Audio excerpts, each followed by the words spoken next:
Today we figure out the Best Actress race. These two are fighting and ideas are banging around in Bella's head and heart like lights in a storm. Oh.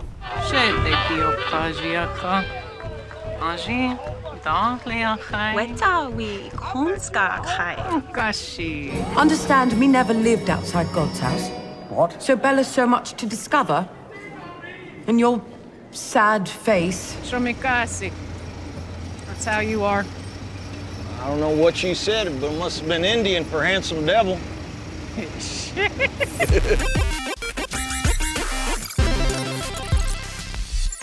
What's up, Flick fans? Welcome back to the channel. You can find my full Oscar predictions video on the channel, but in that video, I teased that there is a category that would take a little bit more work, and it's definitely the toughest of the year. The Best Actress race is down to two individuals, barring Sandra Hüller coming out of nowhere. It would be the ultimate jump scare, but I would welcome it, because she's great. Feels like for a long time, Gladstone and Stone were going back and forth, where no one knew who the front runner was until there was a front runner, and that was Emma Stone for about a month and a half. And then all of a sudden, the Screen Actors Guild Awards said, hey, well, we're not done with this. How about Lily Gladstone? She's our winner. Who you choosing, Academy? And that sparked a debate online. A lot of people were pulling for Gladstone when she was the underdog, but now, is she? And same for Emma Stone. Many people saying it's the best performance of her career, but is that good enough to get her a second Oscar? The challenge is here. First off, I want to talk about where the odds are with Stone and Gladstone right now. And to do that, once again, we are using Kalshi. They are the sponsor of today's video. And looking at this chart that I'm about to show you and how the odds have shifted so drastically sparked the idea for this individual video. If you don't know what Kalshi is, they are the first legal financial exchange in the US where you can bet on any event, but instead of investing in stocks, you can invest in cool things like movies, pop culture, music, Rotten Tomatoes scores, but in this case, the Oscars. So if you think Oppenheimer's going to win Best Picture, or if you believe Emma Stone is going to win in an upset, you can trade on those things. So we're talking about Best Actress. Emma Stone is currently priced at 41 cents. You can buy shares of Emma Stone for 41 cents each. The price changes based on what the markets think the odds are. So if you want 100 shares, 41 cents times 100 is $41. So if Emma Stone wins, you get $100. If she loses, you'll get $0. And this is the perfect race for that, because on Kalshi right now, there is a clear front runner. It's clearly not Emma Stone.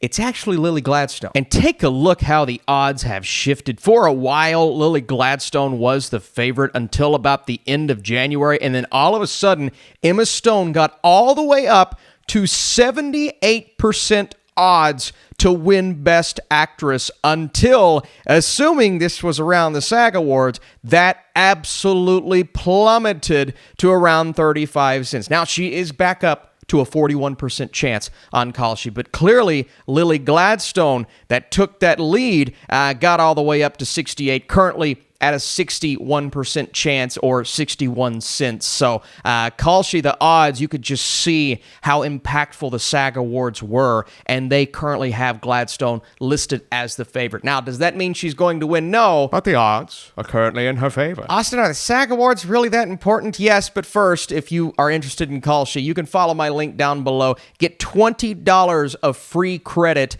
to trade on anything you like, preferably the Oscars since they are this weekend.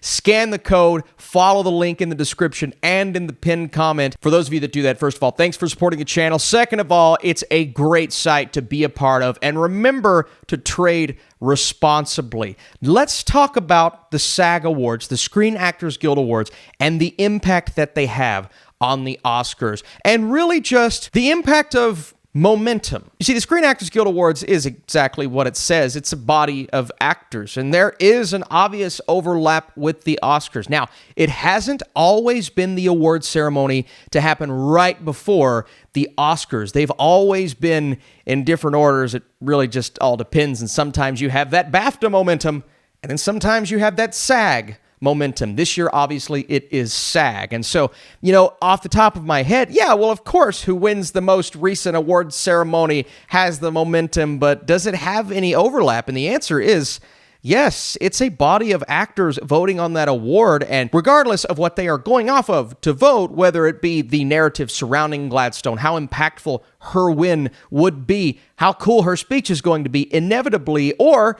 was it just an amazing performance? And that's how I would vote. Gladstone was amazing. She deserves plenty of votes for Best Actress. She's incredible, but I have a feeling plenty of people are going to go based off of multiple things as opposed to whether her performance was the best of the year or not. And so I believe she has that in her favor, as well as the SAG, the Screen Actors Guild momentum, which was something where I said, if she gets this, and it's crazy how fast things can change, it immediately reverses the momentum, and it all shifted within a day, and you saw that chart from Stone to Gladstone, and it was pretty incredible how crazy of a shift it was. The same thing would have happened with Giamatti if he could have pulled off SAG. Obviously, he didn't, so Cillian Murphy, he's still the favorite in that category. What about the BAFTA? She didn't get the BAFTA. She didn't even get nominated for a BAFTA, and Emma Stone's win was absolutely huge there.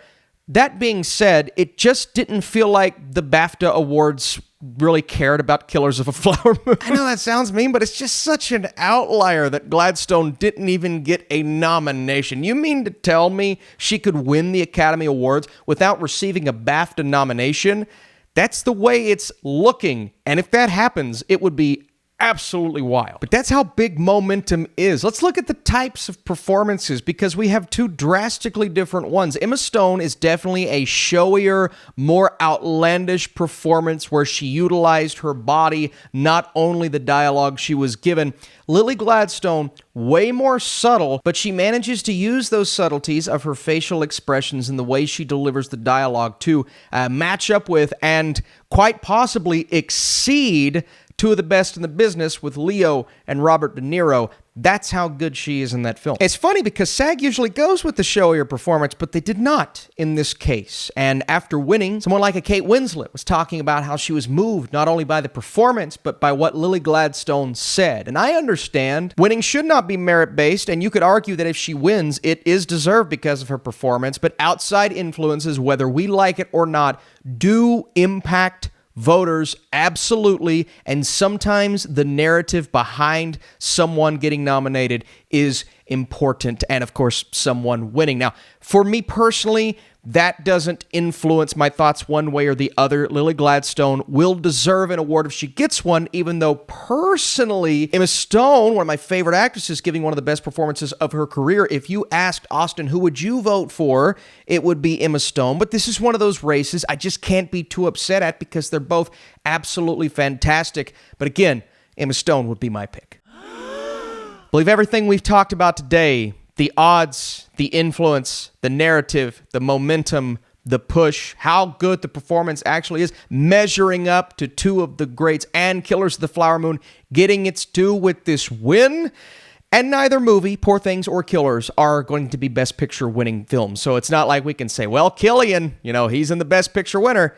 We don't have that here. And the Oscar goes to Lily Gladstone. I believe she gets the victory here. 2 weeks ago, I would have said that's a crazy notion. Emma Stone is so far ahead.